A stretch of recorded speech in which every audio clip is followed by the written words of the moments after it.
Hey y'all, it's Michael, and for this video, I am going to be doing a vlog review of What Is Not Yours Is Not Yours by Helen Oyeyemi. What I'll do is after I finish each and every single story, I'll come back and let you guys know what I think about the story, and then at the end, I'll do like an overall review of the whole collection. I've never actually read anything by Helen Oyeyemi before. I've heard her name before though, but I just never read any of her stories, so this will be really interesting. Alright, so I finished the first short story. It's called Books and Roses.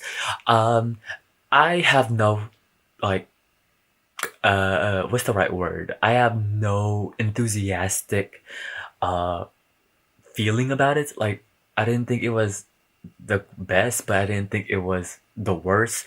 I was just like, okay, that was it. It's a story, it's kind of fable-esque ish. It's a story about this girl Montse. I hope I'm pronouncing her name right. And she gets left in this she gets left behind in this monastery, and the story goes from there. I don't know what to say about it because it's the first short story, so I don't really know how Oyeyemi's like style is.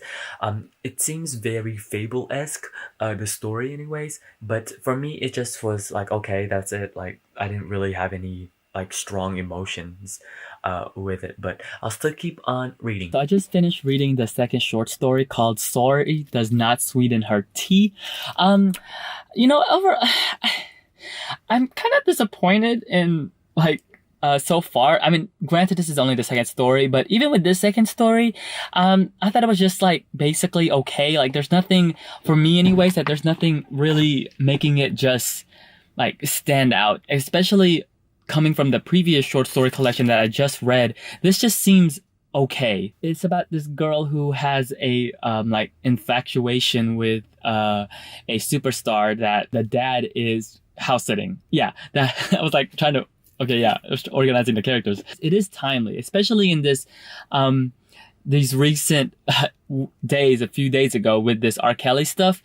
The topic that it talks about on here, it's really timely, and that is interesting. But like, the writing to me is okay. The setting is in current times, but it has this feeling that there's something more, something else that's going on, and it's interesting how she talks about certain things. Like here, she spends a good chunk of time with the fish, which is really interesting. I'm sure there's also ways like you can connect some of the things she talks about with the meaning of the story and whatnot.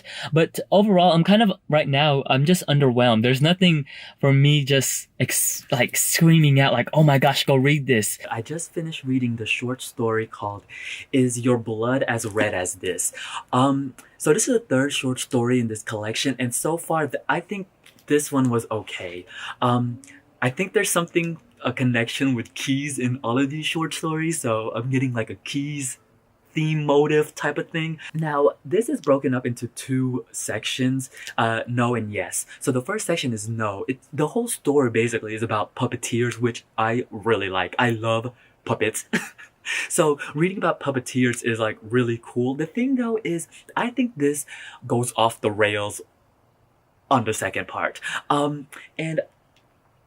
I'm gonna be honest with y'all, as of right now, I don't see it. Like, I don't understand this praise for Oyeyemi so far. Because one thing that I do love is that there's this sense of imagination to all her stories so far, even within these three. I really like that. And there's this fairy tale-esque feel to it, and I do like that. And the thing though is, I think that's what's not clicking with me is how she's telling the story and like how she's phrasing some of the sentences. Because for me, it's a bit disjointed, and there are moments in here when I was just like, wow, it feels really, it just feels not together, which is really weird. But that's how I'm feeling so far right now. Just the second part really, I don't know if confused is the right word, because I was grasping what the story was saying and like the beats of the story, but something about it, I don't know if it's me. This is like, I don't like you.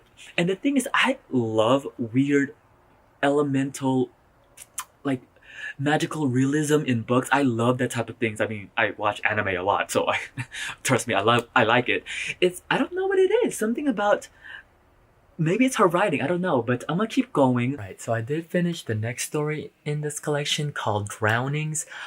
This one is kind of like a fairy tale ish thing, and I'm assuming now that all of these will have some sort of keys. There's something going on with keys everywhere. But Drownings is about this tyrant who's like a ruler over this land, and Drownings basically he is drowning people. But it has this connection with this girl. It's so hard to talk about these short stories because you don't want to give too much away. Now this one I would say I did like it more out of all of the previous ones. It's not as disjointed as the previous ones, but there is nothing really for me to be ecstatic about. Like with that story in particular, it's just like okay, okay, that was it. I finished it. So yeah, as of right now, there's just nothing really. I don't. What's the word? There's nothing really mind-boggling right now. I finished reading the short story Present. Now this one I did like. It's about this couple called Jill and Jacob, and basically they're about to be separated, but something happens, and there is a mention of keys in this story, so there's that. And I think I like this more because it says it's different in a way from the previous story where I feel like okay, so here's the I think what my gripe is, or like why I don't think I'm jiving that much with the stories. Usually with like these type of stories, these magical realism, these out of these world type of stories, I like even like things like with Murakami and whatnot. I think that those type of stories work when while a whole bunch of like crazy things are happening. Um, like even with Raymond Carver or like Alice Munro or something like that, even with when something crazy is happening, it needs to have a groundness to it. And I think with like some of the previous stories, it felt disjointed for me. And I think that in my personal opinion, Presence is a little bit stronger than the previous story. It's just about this couple.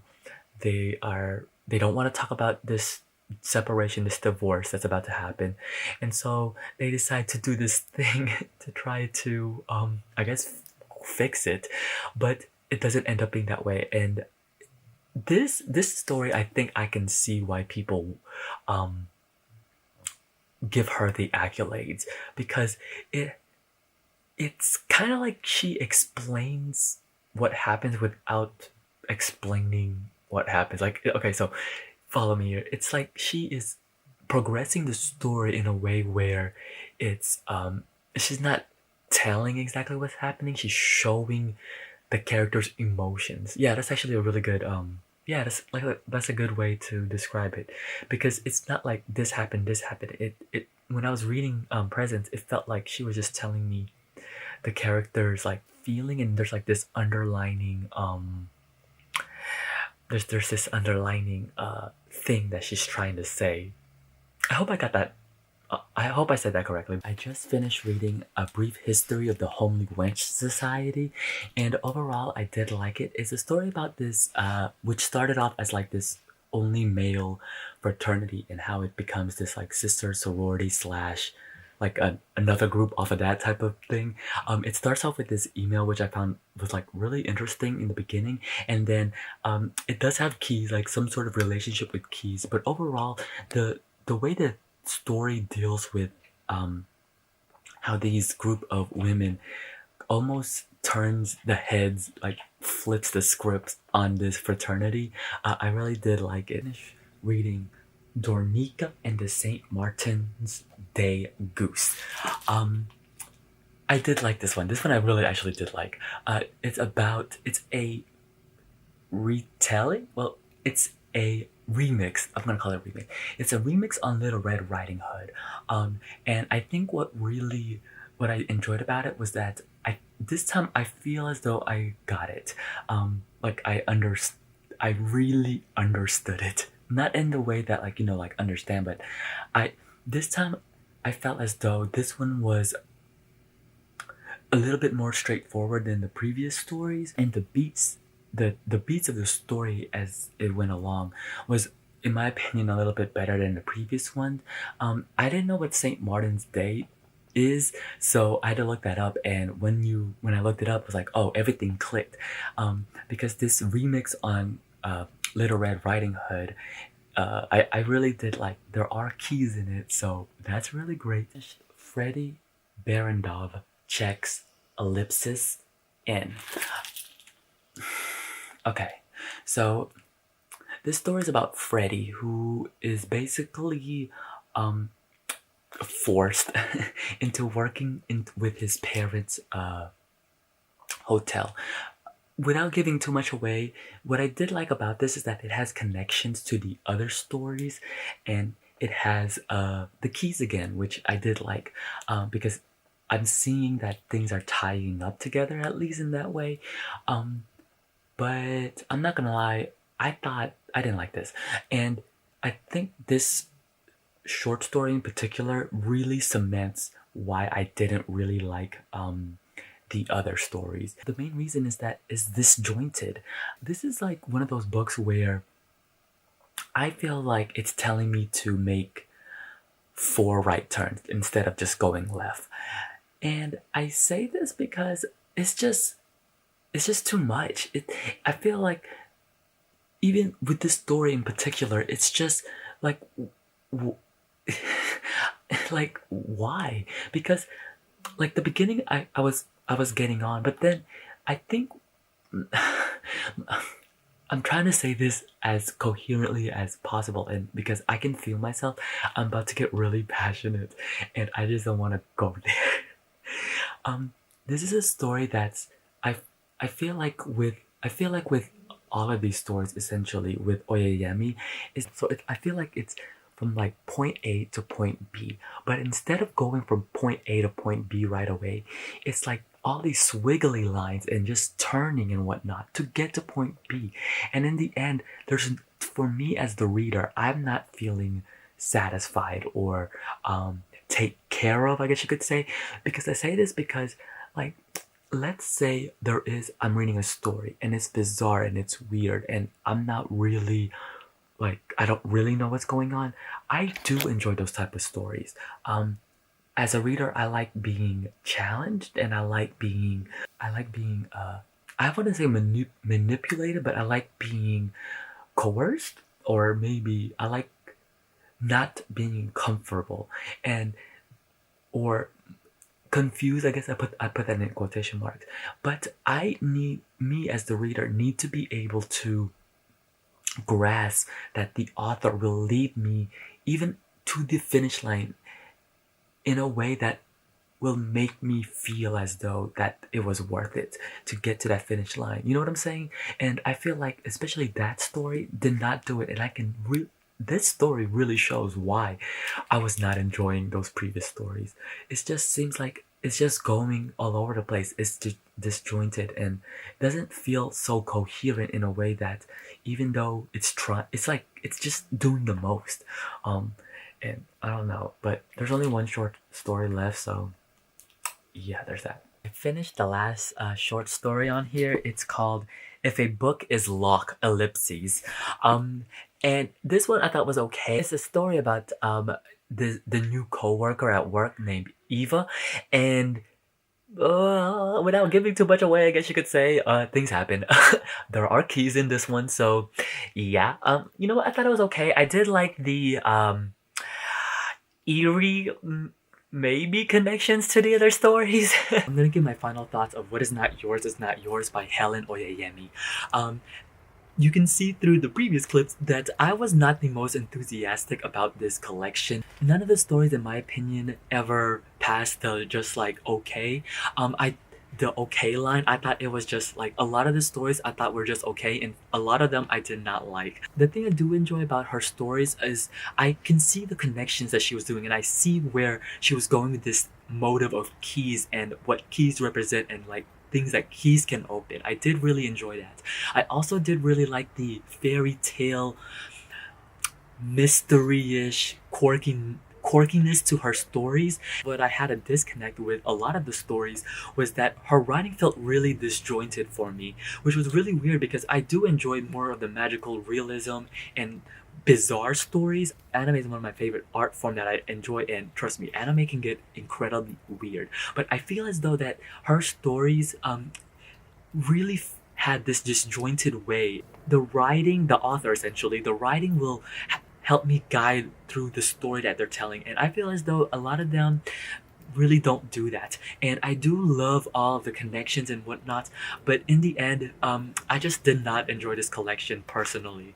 I gave it 2 stars on Goodreads. If you read this collection, let me know. I would love to hear your thoughts. The thing is though, I would love to read her other novel, like her full-on fiction, because I feel as though maybe with a longer structure, like a full-on novel, she'll be able to expand on things. She has a new one coming out this year, so I think that would be really interesting to see what she can do with a longer narrative.